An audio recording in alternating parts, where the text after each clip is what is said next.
Ito guys, magluluto pala tayo ng adobong sitaw. Nalaga na pala natin yung karne. Yan man tayong laurel, chili flakes, black pepper, vinegar, soy sauce, bawang, sibuyas. Bago pala natin i-adobo, ipiprito muna natin ng very light ang karne. Guys, naglagay lang tayo ng konting mantika. Pinainit lang natin. Then ilalagay na natin itong mga karne. Nadulas kasi itong karne.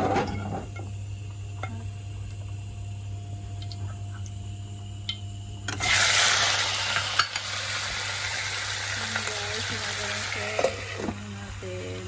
Yan lang natin siyang mag-golden brown.